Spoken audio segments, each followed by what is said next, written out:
An indifferent millionaire leaves a meeting in a rundown neighborhood when a 7-year-old girl in torn clothes runs desperately toward him, pleading, "Uncle, please come to my house."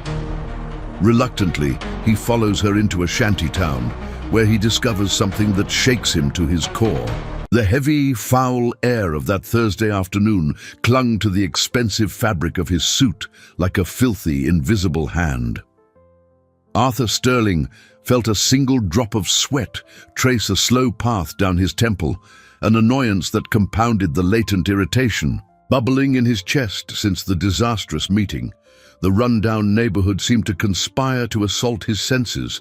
The reek of overflowing dumpsters mixed with rancid grease, the thumping bass of a rap song bleeding from some open window, and the sharp cry of a baby in the distance. He quickened his pace on the cracked sidewalk, his polished Italian leather shoes kicking up a fine dust with every step.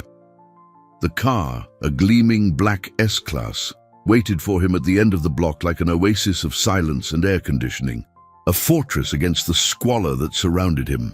For Arthur, poverty wasn't a cause. It was an inconvenience, background noise he strove to ignore in his perfectly orchestrated life. Complex emotions, unnecessary entanglements, they were weaknesses he had learned to suppress with the same calculated coldness he applied to his business dealings. His childhood, a blur of deprivation and fear he had locked away in the darkest corner of his memory, was the source of this armor. He just needed to reach the car. It was then that a small, fast-moving shape darted out of a narrow alleyway, running toward him with an urgency that made him recoil instinctively. It was a little girl, maybe 7 years old, whose tangled hair framed a thin face smudged with dirt and dried tears. Her clothes, a faded dress torn at the shoulder, barely covered her thin frame.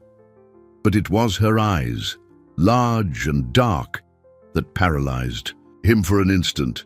In them was a despair so pure, so absolute, it looked like an open wound. She stopped abruptly before him, her chest heaving with ragged breaths, and held out a small, trembling hand, almost touching the sleeve of his jacket. "Mister, please, you have to come to my house." Her voice was a thread, hoarse and pleading. "My little brother is real sick." Arthur's first reaction was a profound weariness, a kid begging. He reached into his pocket, ready to pull out a $20 bill and end the interaction. It was the standard procedure, a quick transaction that absolved him of any greater responsibility. But the girl shook her head vehemently, ignoring the gesture. "It's not money, sir. It's my brother. He's burning up with a fever and he won't wake up right. Please." Her insistence was irritating. He had a schedule, commitments, a world of order and efficiency that had no room for detours. This environment suffocated him, stirring up feelings he'd spent a lifetime burying. He wanted to flee, to get into his car and leave this scene behind, as he always did.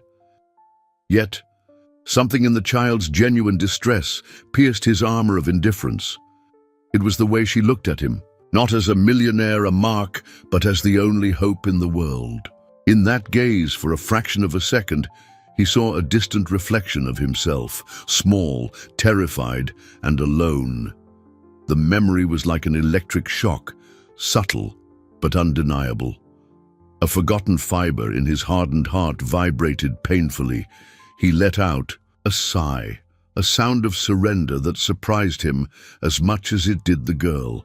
He looked toward the car, the symbol of his escape, and then back at her pleading eyes. Against all logic, against all his instincts for self-preservation, he found himself nodding slowly. The girl, seeing his gesture, grabbed his hand with surprising strength and pulled him toward the alley. Every step into that labyrinth of crumbling tenements was a step away from his secure life, a dive into a past he had sworn never to revisit. He didn't know what awaited him, but he felt, with a disconcerting certainty, that his life was about to be rerouted in a way he could neither predict nor control. The girl's small, rough hand, which he would later learn belonged to a child named Mia, was a disorienting link to the reality he tried to avoid. She led him through a maze of alleys that narrowed with every turn, where the sun barely managed to penetrate. The damp, grimy pavement clung to his shoes, and he had to duck to avoid tangled electrical wires that hung dangerously low. Curious and suspicious eyes followed him from the doorways and windows of the dilapidated buildings, an intruder in a world that was not his. The stench of garbage and decay was almost unbearable, a direct assault on his controlled, aseptic environment. Every step was a test of his resolve, a battle against the primal instinct to turn and run. The girl, however, didn't hesitate. She knew every loose paving stone, every puddle of filthy water, moving with the agility of one born into this chaos.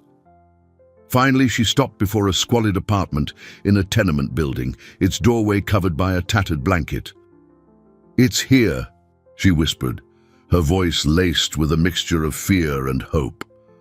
Arthur felt a chill run down his spine, a feeling that had nothing to do with the temperature. The interior was even more desolate than he could have imagined. There was a single room, dark and stifling. The floor was bare, grimy floorboards. In one corner, a hot plate with a pot on it exhaled a murky steam. In another, on a thin, stained mattress, lay a tiny figure. It was the brother, a boy no older than 4, curled in the fetal position.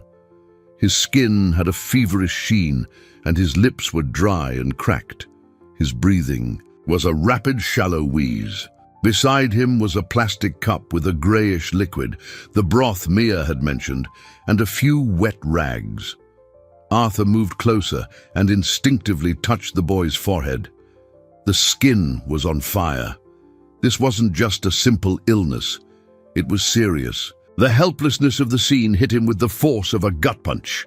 2 children, alone, fighting a severe illness with rags and dirty water.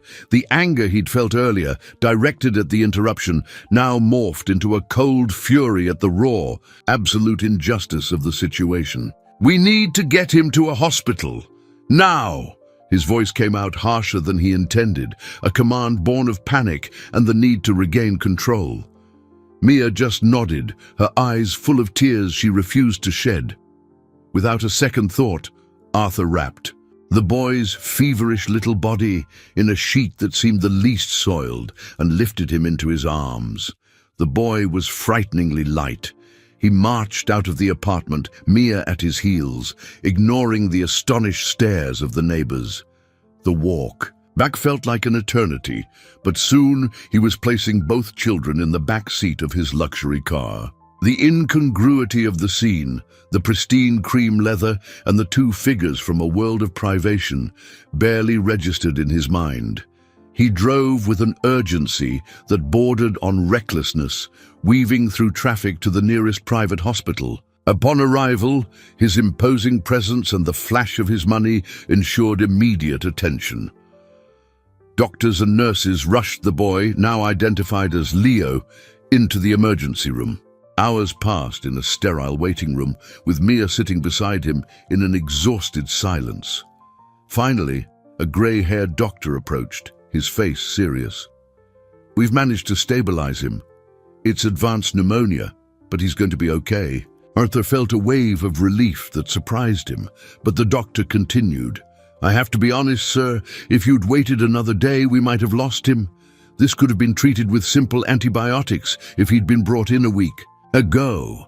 The neglect is what nearly killed him." The doctor's words echoed in Arthur's mind, not as an accusation, but as a devastating revelation. This wasn't a twist of fate. It was a failure of a system, of a society, of whatever adult should have been caring for them. He looked at Mia, who was dozing exhausted against his arm. Who was supposed to have protected them? Where were these children's parents? The question hung in the air, heavy and pressing, opening an abyss of new and terrible possibilities. The word neglect hung in the sterile hospital air, heavy and sharp. Arthur Sterling, a man accustomed to balance sheets and market strategies, felt completely disarmed. He had paid the hospital bill without blinking, a sum that was insignificant to him, but had represented the line between life and death for little Leo. Now, sitting in the uncomfortable chair beside the hospital bed, he watched the boy sleep, a deep, medicated sleep, his chest rising and falling in a finally steady rhythm. In a chair nearby, Mia, dressed in a new child's pajama set he'd had someone buy, was also sleeping, her head lolling to the side, her face finally serene, free of dirt and despair. The logical thing to do was to call Child Protective Services, hand them over to the system and move on with his life. It was the correct, cleanest procedure. He had already done more than anyone would. But the image of that squalid apartment, of the murky broth, of the rags used as compresses, was seared into his mind. Leaving these children to the mercy of an anonymous bureaucracy felt like a betrayal, a cowardice that, to his own surprise, he couldn't commit. Mia woke slowly, blinking to adjust to the soft light of the room. Seeing her brother sleeping peacefully, a small smile touched her lips, the first Arthur had seen. She looked at him, the gratitude in her eyes almost palpable and more disarming than any accusation. "Thank you, mister," she said softly. Arthur cleared his throat, feeling awkward. "Your brother is going to be fine, Mia." He paused, choosing his words with uncharacteristic care. "Mia, where is your mother?" The girl looked down at her hands, which were fiddling with the hem of her pajamas. "Mommy went to live in heaven, a long time ago." The answer was delivered with a desolate simplicity, an acceptance that hurt more than any tears. "And your father?" Arthur pressed, feeling a knot form in his throat. Mia shrugged, a small, resigned gesture. "Daddy? Oh, he comes by sometimes to get money, but then he disappears again for a lot of days." The casual sentence, almost an aside, struck Arthur like a bolt of lightning. Money? What money? There was nothing in that apartment, absolutely nothing of value. The image of the hot plate and the stained mattress returned with clarity. Where would a man get money from that place? Arthur's mind, trained to find patterns and inconsistencies, began to work feverishly. Was it some kind of government benefit he came to collect? A welfare check? Even so, Mia's description, the sudden appearance, the taking of money, and the disappearance didn't fit. It sounded predatory. It sounded like he was exploiting something or someone. The suspicion, cold and unpleasant, began to settle in his heart. This absent father wasn't just neglectful. There was something more, something hidden and sinister in their family dynamic. He was so immersed in his thoughts that he barely noticed the door to the room opening. A middle-aged woman, with a hospital social worker's ID badge and a clipboard, entered with an air of impatient efficiency. "Mr. Sterling, I'm Helen Davison from Social Services. I was informed about the children's situation. I need to fill out some forms." She looked from Arthur to Mia with a professional, impassive expression. "What exactly is your relationship to them? We need to contact their legal guardians immediately. Without the proper paperwork, we can't proceed with protective measures." The veiled threat in the bureaucracy, the coldness of the system materializing before him, made Arthur's blood run cold. He had no answers. He wasn't a relative, not a legal guardian. He was just a stranger who had gotten involved. And now, he realized with a rising panic, the very system that was supposed to protect these children could be the first obstacle to truly saving them. The social worker's tone was that of someone stamping passports at a dull border crossing. To her, Mia and Leo were not two children who had almost died, but a case number, a set of forms to be filled. "I'm not a relative," Arthur answered, his voice firmer than he felt. "I found them. The boy was very sick." Helen Davison sighed, a sound of professional weariness. "I understand, sir. We appreciate your actions. Now I need the father's information. The girl mentioned a father. Before Arthur could reply, Mia, who had been watching the woman with her large, attentive eyes, said in a low voice, "His name is Ricardo." Helen jotted the name on her clipboard with a pen that made an irritating click. "Right, Ricardo. And an address? We need to send an official notification." Arthur intervened. "I don't think he has a fixed address." "The girl said he just shows up and disappears." The social worker raised an eyebrow. "That complicates things. Standard procedure requires notifying the guardian. Without that, they're in a legal limbo. We'll have to place them in a temporary shelter while we try to locate him." The word shelter sounded like a sentence. Arthur imagined Mia and Leo, fresh from trauma, being thrown into an anonymous, institutional, perhaps even hostile environment. The thought was unbearable. "Is that the best you can do? Put them in a shelter?" he questioned, his frustration bleeding into his voice. Helen stared at him, her patience wearing thin. "Mr. Sterling, there are rules. We can't just hand them over to a stranger, no matter how well-intentioned. I have dozens of cases like this. The system has protocols to protect the children." But Arthur saw clearly that the system was more concerned with protecting itself. The protocols were a barrier, not a bridge. The institutional indifference was a form of violence as cruel as the paternal neglect. He knew that if he let the children be swallowed by that bureaucratic machine, he would lose sight of them, and they would become just another statistic. In that moment, he made a decision that would change everything.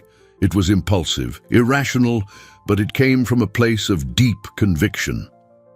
"I'll be responsible for them," he declared. Helen looked at him as if he had just announced he could fly. "You can't. That's not how it works. You'd need temporary custody, a court order." Arthur cut her off, the natural authority in his voice returning with full force. "Then start the process.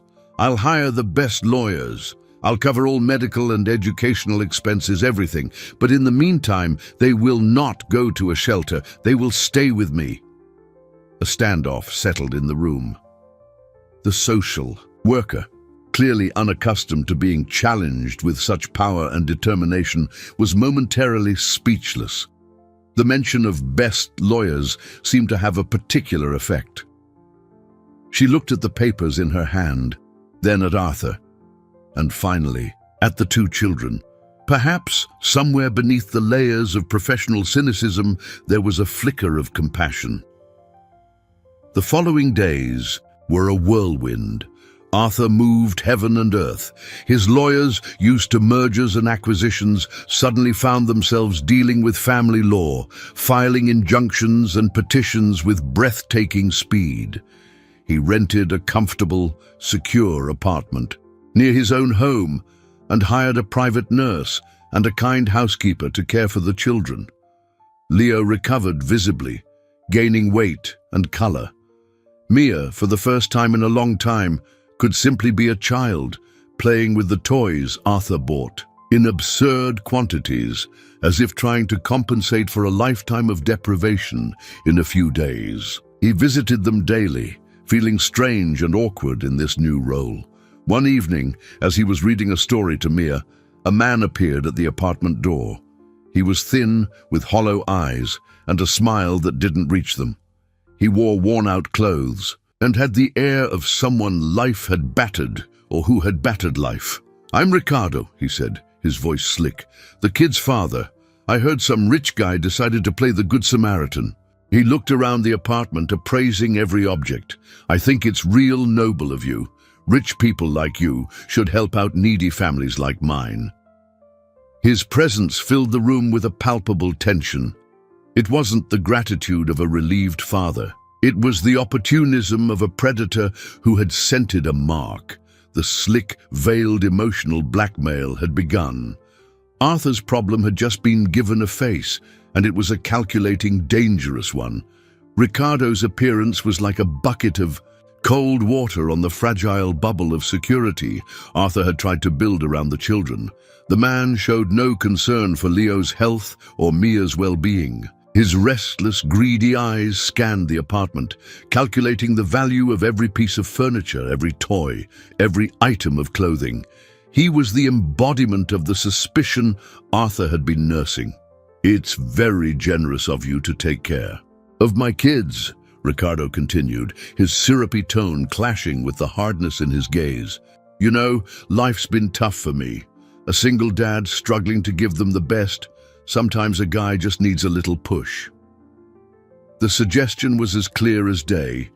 He didn't want his children back. He wanted a slice of Arthur's fortune. Rage, hot and bitter, rose in Arthur's throat, but he swallowed it. He knew any hostile reaction could be used against him. This man was still, in the eyes of the law, the father. "Your children need stability, Ricardo. They nearly died from neglect," Arthur said, his voice controlled and icy. Ricardo gave a crooked smile. "Neglect is a strong word. I do what I can. But with your help, I could do a lot more for them. Maybe a better place to live, some bills to pay, you understand." Arthur understood perfectly. This was extortion. He instructed his lawyers to offer a deal, a generous monthly payment in exchange for Ricardo signing over legal guardianship. It was business, a transaction, the language Arthur mastered. Ricardo accepted the first payment with a delight that turned Arthur's stomach, and then disappeared, just as Mia had described. For a few days, a precarious peace settled. Arthur began to delve deeper into the children's lives. He enrolled Mia in a private school where, despite her initial shyness, she began to blossom. Leo, now fully recovered, was a curious, laughing little boy. During a visit to the old tenement to retrieve some belongings Mia had asked for, a cloth doll with one eye missing and a broken music box, Arthur felt that chill again. The place was empty, but the air seemed thick with secrets. On impulse, he rummaged in a dark corner behind some old crates. That's when he found it. Tucked under a loose floorboard was a small plastic-wrapped package. Inside, white powder and a few small empty baggies. The reality hit him with the force of a punch. It wasn't just neglect. Ricardo wasn't just an absent father. He was using the apartment with the children inside as a stash house. They hadn't just been abandoned, they had been living in a viper's nest. The discovery changed everything. The situation was infinitely more dangerous than he had imagined. Involving the police was a monumental risk. A report could get Ricardo arrested, yes, but it would also expose the children to even greater trauma. They could be taken to the shelter he so feared, or worse, be separated. The system, with its cold, impersonal logic, might not see the difference between a drug-dealing father and an absent one. To the bureaucracy, they might just be different labels for the same parental inadequacy. Arthur felt cornered. His fortune, which had always been the solution to all his problems, now seemed useless against such a complex threat. He was in a silent war, fighting an unseen enemy to protect two children who, in a few short weeks, had lodged themselves in his heart in a way he had never thought possible. Their vulnerability was his own. One afternoon, while picking Mia up from school, the principal called him aside, and for a chat. Her face was pale and worried. "Mr. Sterling, I need to show you something." She handed him a drawing Mia had made in art class. It was a colorful picture of a pretty house with a smiling sun. But in one corner, scribbled in black, were two small, cowering figures and a tall, angry man yelling at them. And next to the man were other men with frightening faces. The childlike simplicity of the drawing made the scene all the more terrifying. The danger wasn't a guess. It was the reality those children had lived, and now, he realized with a growing horror, the danger included him. As he left the school, he noticed two men on a motorcycle parked across the street. they didn't take. Their eyes off him and Mia. They weren't just watching, they were surveilling. The threat was no longer veiled, it was there, in broad daylight, and it had a clear message. The men on the motorcycle made no move. They just watched, their faces hidden by dark helmets, a silent, menacing presence. Arthur quickly buckled Mia into the car, his heart pounding against his ribs. He felt the weight of their gaze like a physical pressure as he drove away, checking his rearview mirror every few seconds until the bike disappeared from view.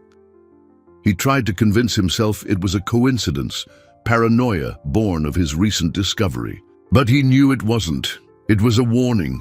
The atmosphere in the apartment that night was thick with unspoken tension. Leo, oblivious to it all, played noisily with a wooden train on the rug. But Mia was quiet, too quiet. She barely touched her dinner, and instead of asking for a story, she just curled up on the sofa, clutching the one-eyed doll with desperate force.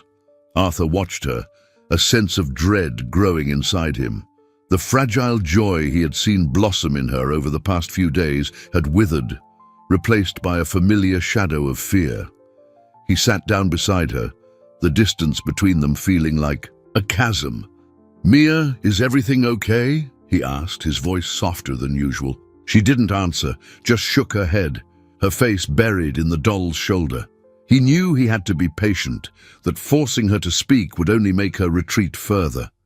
He waited, the silence in the room broken only by the sound of Leo's train on its wooden tracks. Finally, her voice muffled by the doll's fabric, she whispered, "They talked to me." Arthur's blood ran cold.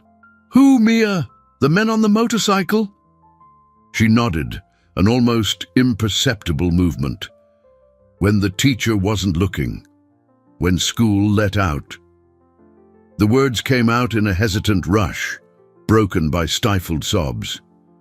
"They said, they know you're helping me, that you're rich. They said that Daddy didn't like that." She lifted her face, and the sight of her terror-filled eyes was like a knife to Arthur's heart. "They told me to tell you to stop, to not come here anymore, or else they said they'd do something bad, to Leo." The threat, delivered from the mouth of a 7-year-old, was 1,000 times more devastating. They hadn't threatened him directly.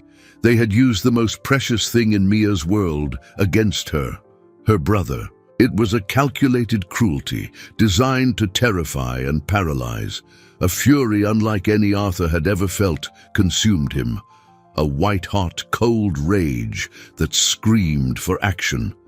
His first instinct was to call his head of security, to call the police, to crush these vermin. But then he looked at Mia, trembling in his arms, and the rage gave way to a paralyzing fear. He was a giant in the business world, a titan capable of moving markets, but in that moment, he felt utterly powerless. He had brought this danger into their lives. His wealth, his power, his very presence, which should have been a shield, had become the bullseye of a target painted on the backs of 2 innocent children. His generosity had turned into a source of peril. He held Mia tightly, trying to transfer a sense of security he himself did not feel. "No one is going to hurt Leo. No one is going to hurt you. I promise," he murmured, the words sounding hollow in his own ears. How could he possibly keep that promise? If he backed down, he would leave them to the mercy of Ricardo and his associates. If he pushed forward, he could be dragging them into the crossfire. For the first time in decades, Arthur Sterling had no plan. He was trapped in an impossible dilemma, and the price of a wrong choice was the safety of the 2 lives he had, against all odds, come to love. The promise he had made to Mia echoed in his mind, a heavy, almost impossible oath to uphold. Arthur spent the night sleepless, pacing his silent penthouse, the city's skyline of lights seeming to mock his impotence. The world he dominated, the universe of finance and contracts, was governed by clear rules, by calculable risks. But this new territory was a swamp of raw emotion and unpredictable danger. He couldn't just buy a solution. The threat against Leo, delivered through Mia, was a masterstroke of cruelty. It revealed the nature of the men he was dealing with, cowards who used children as shields and weapons. He knew the only way out was the legal one, but the system had already shown him its slow, indifferent face. Still, it was the only path.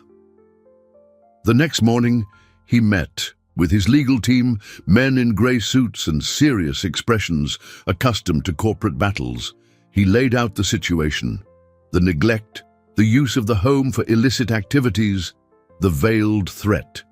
Their response was disheartening. "Arthur, the word of a child, especially one so young, carries little weight in court without concrete evidence," said the senior partner, Mr. Hayes. "The package you found, you can't prove it belonged to him. He could claim you planted it. The threat, likewise, is your word against theirs. We need something solid, irrefutable." The frustration was a bitter taste in Arthur's mouth.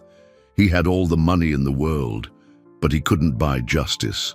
The network of protection Ricardo had built around himself, whether through fear or complicity in his community, seemed impenetrable. The attempts to gain legal custody were blocked by a web of bureaucracy and postponements.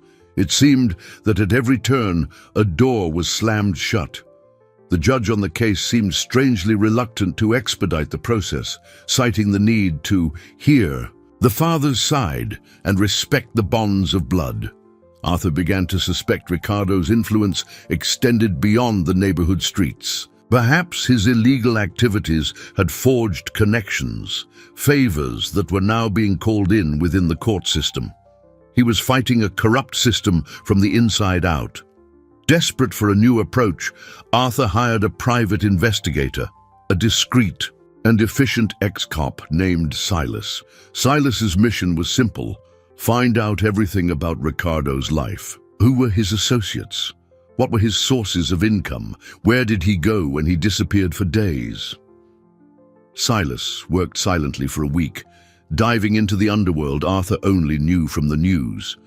The report he delivered was the unexpected turning point, the puzzle piece that altered the course of the story entirely.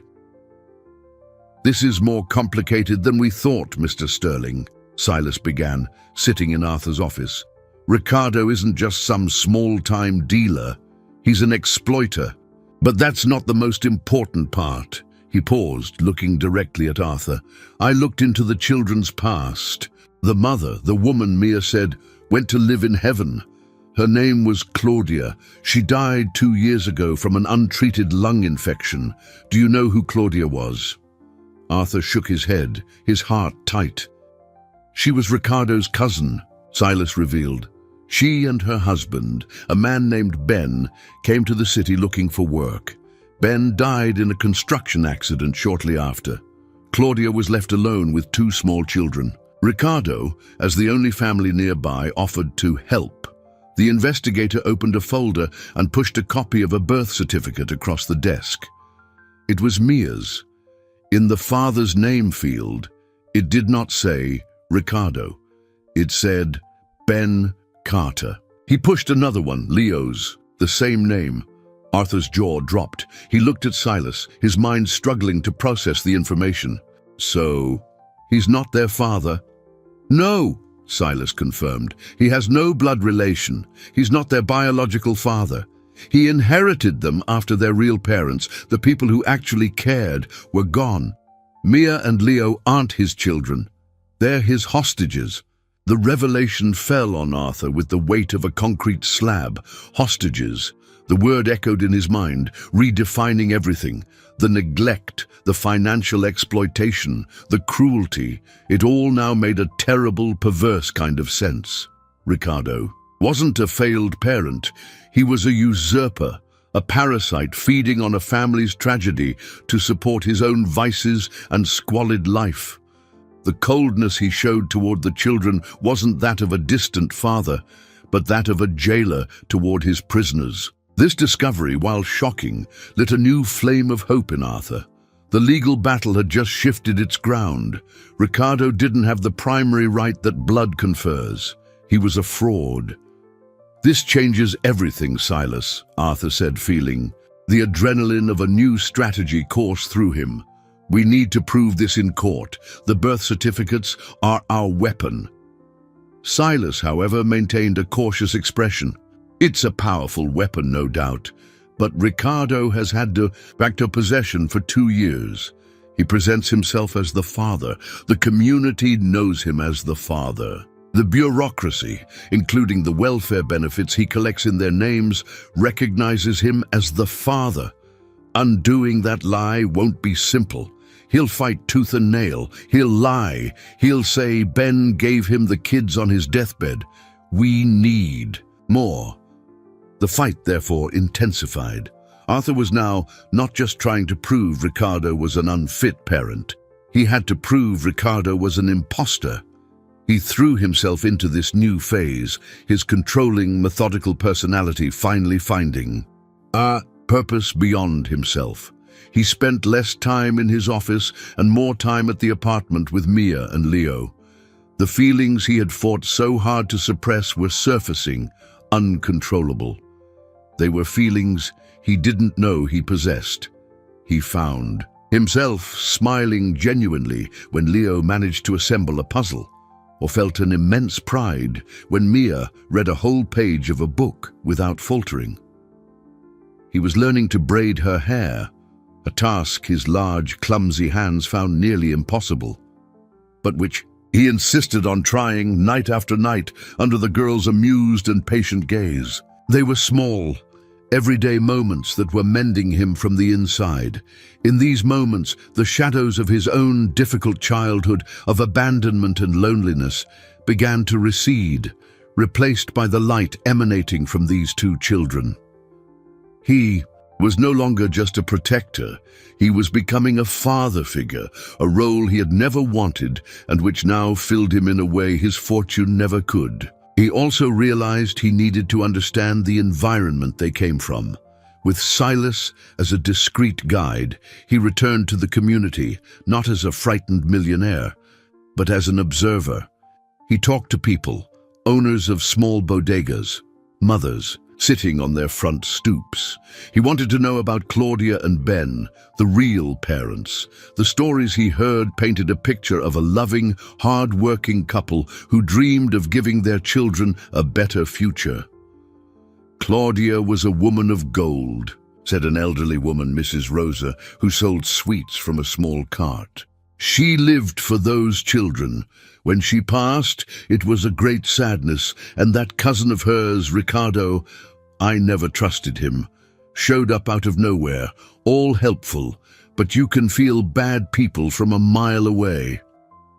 The conversation was cut short by the approach of 2 hostile-looking men, the same ones Arthur had seen on the motorcycle. They stopped at a calculated distance, staring at Mrs. Rosa with cold eyes. The old woman immediately fell silent, lowered her head, and began to arrange her sweets with a sudden nervousness. The message was clear. The community knew, but they were afraid. A network of silence, enforced by terror, kept the children trapped and protected Ricardo. Arthur understood he wasn't just fighting a man, but the fear he and his cronies had sown. To free Mia and Leo, he would have to break that silence. But how do you ask people who have nothing to risk the little they have for a cause that isn't theirs? The image of Mrs. Rosa cowering under the gaze of Ricardo's thugs haunted Arthur. That fear was a wall higher than any legal barrier. He returned to his world of glass and steel, but the smell of that neighborhood, the dust and despair, remained ingrained in his clothes, in his memory. He realized with desolate clarity that he couldn't fight this battle from his ivory tower. To break the silence, he had to build trust, and trust was a currency his money couldn't buy. It would have to be earned, gesture by gesture, look by look. This realization both terrified and drew him in. That night, he dismissed the housekeeper early. He wanted to be alone with the children. Leo was already asleep in his crib, but Mia was sitting on the rug, trying with her small fingers to braid her doll's hair. She sighed in frustration with each failed attempt. Arthur sat on the floor beside her, a gesture that would have been unthinkable for the man he was weeks ago. "Want some help?" he asked. Mia looked at him suspiciously, then shrugged and handed him the doll. Arthur's hands, used to signing multi-million-dollar contracts and holding crystal glasses, were coarse and clumsy with the yarn strands of the doll's hair. He tried once, twice, 3 times, and the result was always a misshapen tangle. Mia watched in silence, and then a small laugh escaped her lips. It wasn't a laugh of mockery, but of pure delight. "You don't know how," she stated, with the brutal honesty of children. Arthur laughed too, a genuine, relaxed sound. "No, I don't. I guess I never had to learn." He put the doll down. "But my daddy did," Mia said suddenly, her voice a whisper full of nostalgia. "My real daddy. Ben." It was the first time she had spoken his name. He had big hands, all calloused from work, but he made the most beautiful braid in my hair. He said it was so I would look like Mommy. The memory was so vivid that Arthur could almost see the scene. A big, gentle man, his hands marked by labor, tenderly caring for his little girl. It was an image of pure love, a world away from Ricardo's opportunism. "He sounded like a good man, Mia," Arthur said, his voice thick with emotion. "He was the best," she replied, her eyes shining. Just then, the apartment phone rang, the shrill sound shattering the peaceful moment. Arthur got up to answer, assuming it was one of his lawyers with an update. "Hello?" On the other end of the line, a drawling, sarcastic voice. Well, the millionaire is playing house." It was Ricardo. Arthur's heart leapt. "How did you get this number?" "I have my ways," Ricardo mocked. "Listen to me, you stuck-up rich boy. I heard you've been snooping around my neighborhood asking questions. You better stop, and you better stop filling Mia's head with nonsense. She's mine. Leo is mine. They're my family." "They're nothing to you, you maggot," Arthur hissed, his hatred spilling over. "I know everything. I know about Ben and Claudia." There was a silence on the other end, followed by a low, threatening laugh. "You don't know anything. Want a tip? Ask Mia what happens to people who stick their noses where they don't belong. Ask her if she wants you to disappear too." Before Arthur could respond, the line went dead. He turned, terrified, and saw Mia standing in the hallway, pale as wax. She had heard. He approached her, panic seizing him. "Mia, what did he mean?" Her eyes were empty, distant. She took a step back, a gesture that wounded him more than any blow. "He said," she whispered, her voice trembling, "that you'll get tired of us, that you'll leave, like everyone else." Mia's words, "like everyone else," struck Arthur with the precision of a stiletto, piercing the armor he'd spent a lifetime forging and touching the raw, open wound of his own childhood. For an instant, he wasn't the powerful millionaire in control. He was the frightened little boy again, left behind, staring at a door that would never reopen. That primal fear, the terror of abandonment, was a poison he knew intimately. He saw that same poison spread across Mia's eyes, and the pain he felt was not for himself, but for her. Ricardo, in his calculated cruelty, hadn't just threatened their physical safety. He had attacked the fragile foundation of trust Arthur was trying to build. He knelt on the floor, bringing himself to her level, a gesture of submission to her pain. He wanted to shout that he would never leave her, that he was different, but the words felt empty in the face of such profound fear. How do you promise forever to a child who has only ever known temporary? "Mia, look at me," he said, his voice hoarse with an emotion he didn't bother to hide. She raised her face reluctantly, silent tears streaming down her cheeks. "I know what you're feeling," he continued, the confession leaving him vulnerable in a way no risky business deal ever had. "I know that fear. Of waiting for someone who doesn't come back. Of thinking you're not important enough for them to stay." He didn't tell her the whole story, didn't speak of the details of his own loneliness, but he gave her the only thing he could, the truth of his feeling. When I was a little older than you, I felt that way too, alone, and I promised myself that I would never, ever make another person feel that way. He held out his hand, not to touch her, but as an invitation. I am not them, Mia. I'm not going anywhere. You and Leo, you are important to me. The sincerity in his voice, the shared pain in his eyes, seemed to reach something inside her. Slowly, she took a step forward and hugged him, a small, desperate embrace that said everything words could not. He held her tightly, feeling the weight of that promise solidify in his heart. It was no longer a matter of choice, it was a duty of the soul. Later, after the children had finally fallen asleep, Arthur's fury returned, but now it was cold and analytical. Ricardo's phone call wasn't just an act of intimidation, it was a probe, a test to measure the depth of Arthur's emotional investment. Ricardo was a predator, and like all predators, he was sizing up the value of his prey. Arthur's mind, trained to dissect negotiations, began to see a sick pattern. Ricardo didn't want the children. He saw them as an asset, a resource to be exploited, first through welfare checks, then through veiled extortion, now through psychological warfare. Each step was an escalation to extract more value. A terrible, repulsive thought began to form in Arthur's mind. A possibility so obscene it made him nauseous, but one that, at the same time, seemed to hold a perverse logic. If Ricardo saw the children as a commodity, maybe he would be willing to sell them.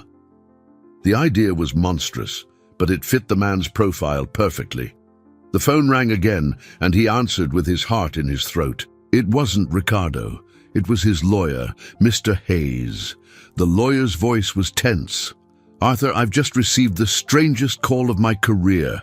It was a man who introduced himself as Ricardo's legal representative. Arthur held his breath. And what did he want? There was a pause on the other end of the line. He said his client is tired of legal battles, that he believes the children would be better off with you, given your obvious affection and superior resources. He is willing to permanently relinquish all paternal rights and disappear from their lives forever. Arthur felt a flicker of hope. But, Mr. Hayes continued, his voice laced with disgust, in exchange, he demands a substantial and final financial compensation for his emotional distress and loss. Arthur, he's putting a price on them. He wants you to buy them. Ricardo's proposal, relayed by the strained voice of Mr. Hayes, hung in the air like a toxic gas. Arthur felt a wave of revulsion so intense he had to sit down. It wasn't the demand for money that shocked him. He was accustomed to aggressive negotiations and human greed. It was the profanity of the act, to put a price on two souls, to turn love and protection into a market transaction. It was moral degradation in its purest, most absolute form. He's not selling his right to be a father. He's selling the children themselves, Arthur said, his voice low and dangerous. The answer is no. Obviously no. Mr. Hayes let out a sigh of relief. I figured as much, Arthur, but I had to present the offer to go through with. This would be a felony. You'd be charged with human trafficking. You would lose any chance of getting legal custody, and worse, you'd lose the children forever. They'd go into the system, and you'd go to jail. The logic was cold, brutal, and irrefutable. But for a split second, Arthur's calculating mind, the businessman he'd always been, saw the shortcut. Pay the money.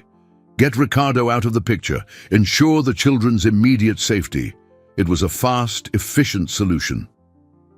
An old voice inside him whispered that everything had a price, but that voice was immediately silenced by a new, stronger one, the voice that had learned to recognize the sound of Leo's laugh and the touch of Mia's hand in his. To pay Ricardo would be to validate his methods, to reward his cruelty, and in a way, to agree that the children were in fact a commodity. It would be a betrayal of the promise he had made to Mia. He returned to the apartment that night with the weight of the world on his shoulders. The housekeeper had already left. Leo was asleep, but the lamp on Mia's desk was still on. He walked in and found her asleep at her desk, her head resting on her arms. Beside her was a sheet of paper. His eyes fell on the drawing. It was a child's drawing, with the vibrant colors and imperfect shapes of childhood. In the center, a tall figure in a suit with an awkward smile held hands with a little girl with braids and a small boy. A yellow sun smiled in the corner of the page, and a big, beautiful house filled the background. Above the male figure, in shaky, effortful handwriting, Mia had written, "Daddy Arthur." The air seemed to have been sucked from his lungs. Daddy, that word, written by the hand of a child he had known for a few short weeks, was more valuable than his entire empire. It was a title he had not bought, but one he was somehow beginning to earn. In that moment, the decision crystallized in his soul. He would not just protect these children, he would fight for them, no matter the cost. He would earn them. He picked up the drawing with infinite care, as if it were the most precious document in the world, and tucked it into the inside pocket of his jacket, close to his heart. His phone vibrated, an unknown number. He answered.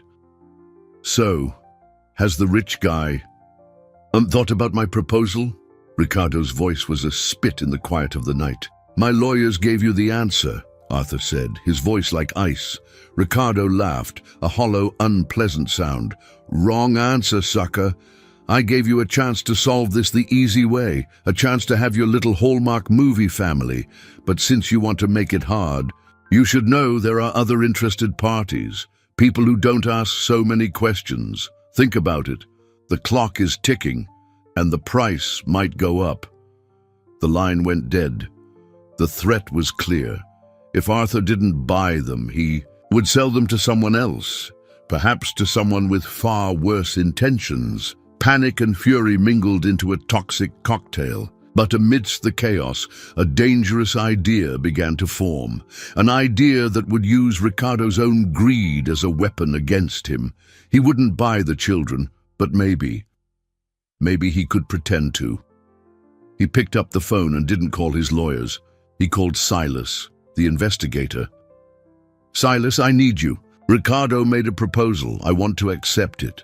There was a shocked silence on the other end. "Mr. Sterling, that's—" Arthur cut him off. "I'm not paying him a cent, Silas. We're going to play his game, but by my rules. I want you to set a trap, the biggest trap of his life." The plan was risky, a tightrope walk over a legal and moral abyss, but it was the only card Arthur had left to play. He felt like a general preparing for the final battle, every move meticulously calculated. Ricardo's greed was his greatest weakness, and that was exactly where Arthur would strike. With the help of Silas and his corporate security team, he orchestrated the scene. The exchange would happen in person, at a location of Arthur's choosing, an abandoned warehouse in an industrial zone, a neutral environment that could be easily monitored. Tiny cameras and microphones were installed in strategic spots, invisible to the untrained eye. The sum Ricardo demanded, an exorbitant amount, was prepared in marked bills and placed in an ordinary-looking briefcase. The police were notified, but unofficially through one of Silas's high-ranking contacts. They would be on standby at a safe distance, waiting for the signal. The most tense moment wouldn't be the exchange itself, but what came before it. The confession. Arthur needed Ricardo, in his own voice, to admit what he was doing, to admit he wasn't the father, that he was selling the children. This was the irrefutable proof the lawyers so desperately needed. The day arrived, grey and oppressive, mirroring Arthur's state of mind.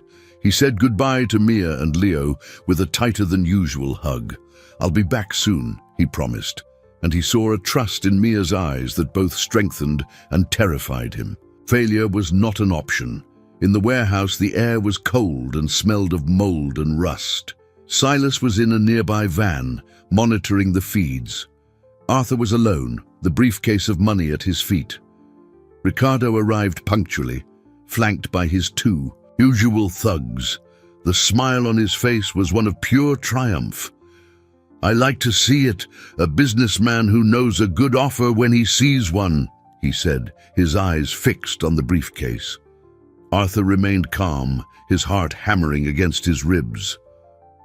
"Before I give you the money, I need a guarantee, a written, signed confession that you're relinquishing all rights and will never come near them again." Ricardo laughed. "A piece of paper? You think I care about paper? The money is my guarantee. And mine is your word," Arthur countered, switching on a disguised voice recorder in his pocket. "I need to hear it from you, Ricardo, for my own records, that the children are not yours, that you are handing them over to me in exchange for this money." Ricardo hesitated for a moment, suspicion flickering in his eyes. But the sight of the briefcase, the smell of the money, was too powerful a lure.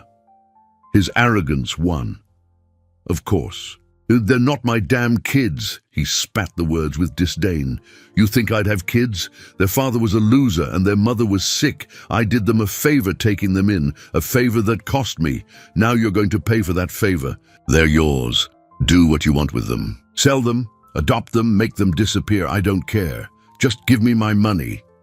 Every word was a stab, but it was also a victory. It was all on tape. Arthur bent down to open the briefcase, the moment of truth approaching. It was then that everything went wrong. Outside, a siren wailed, distant but rapidly approaching. It wasn't the standby police. It was another patrol car arriving too soon, tipped off by some anonymous call. Panic flashed across Ricardo's face. "You set me up!" One of his thugs pulled something from his waistband. The tension exploded, but the catalyst for the resolution came from the most unexpected source.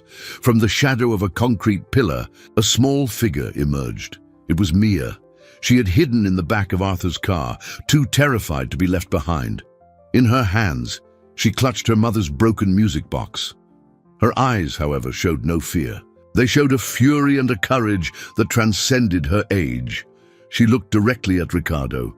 "You're not going to hurt us anymore," she said, her voice small but firm as steel. "You're not our father. Our father was good." And then she opened the music box. It played no melody, but from inside, she pulled a tiny memory card, the one Silas had given her days before, teaching her how to use the recorder on an old phone he'd given her to capture Ricardo's conversations at home.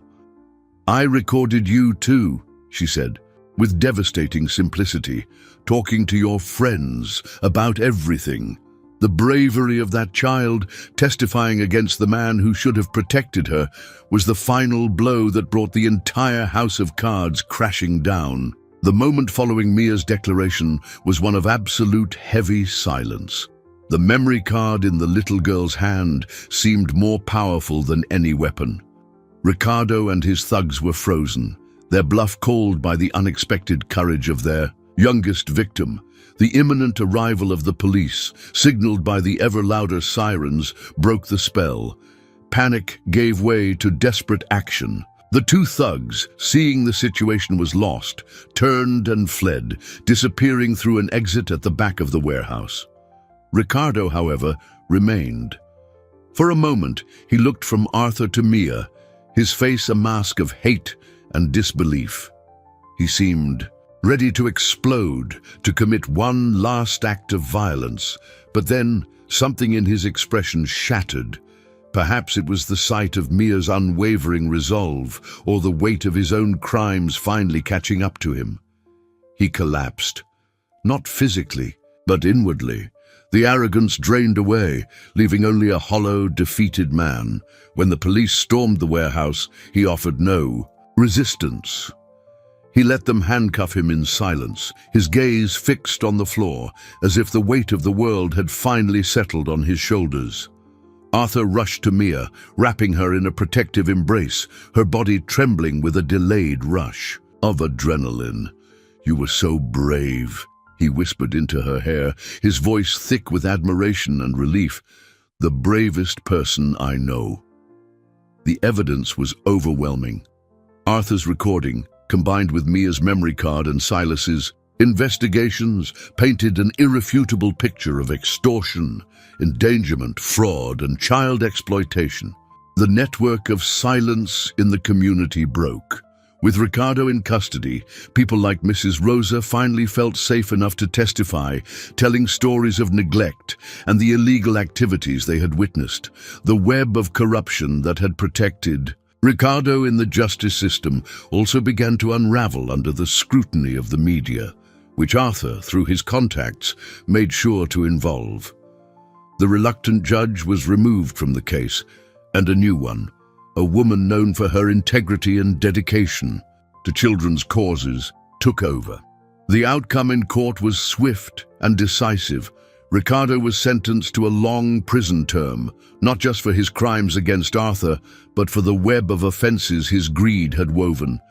The narrative arcs of the antagonists closed behind bars. For Arthur, Mia, and Leo, the resolution was even more profound. With no other relatives and proof that Ricardo was an imposter, the path to adoption was clear. It wasn't an instantaneous process. It required patience, interviews, and evaluations.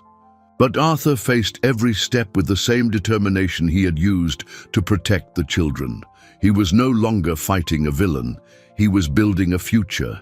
He sold his sterile, impersonal penthouse and bought a large house with a yard where Leo could run and a tree strong enough for a swing, just as Mia had always dreamed. He drastically cut back his hours at the office, delegating responsibilities and discovering that the joy of watching Mia in a school play was worth more than any billion-dollar merger.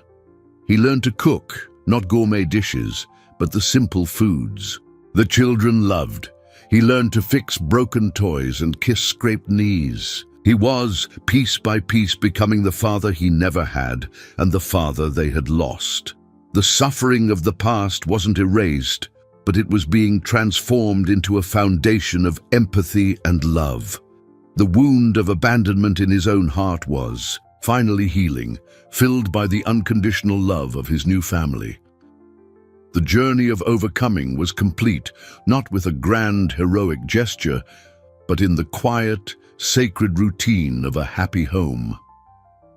6 weeks after that stifling Thursday afternoon, Arthur Sterling's life was unrecognizable. The man who had stormed out of a tense meeting, irritated with the world and encapsulated in his own indifference, no longer existed. In his place was a father who, on this Saturday morning, was on his knees in the grass, his hands dirty with soil, helping Leo, now a sturdy and talkative little boy, plant a small sunflower seedling in the garden. Mia, sitting on a new swing that creaked gently, read a book aloud, her diction clear and confident. The house, once an architectural project, was now a home, with children's drawings held by magnets on the refrigerator and toys scattered across the living room. The silence had been replaced by laughter, the sound of little feet running down the hall, and lively dinner conversations.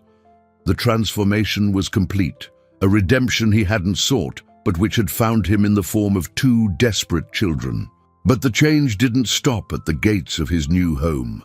The traumatic experience they had lived through planted a seed of social responsibility in Arthur that blossomed into a greater purpose.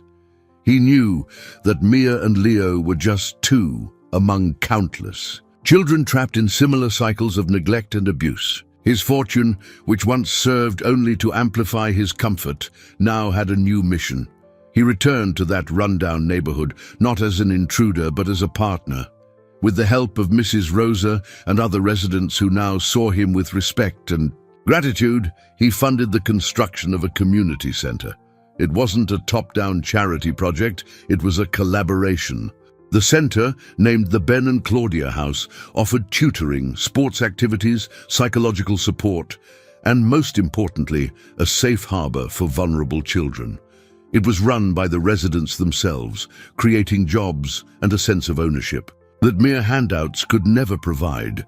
The final scene unfolds a few months later at the center's inauguration. Arthur is there, not on the dais with the politicians and dignitaries, but in the crowd, with Leo on his shoulders and Mia's hand in his. He is no longer the indifferent millionaire, but a member of that community, bound to it by a tie of shared humanity. Mia, retaining her natural strength but now confident and educated, had become a small leader in her own right.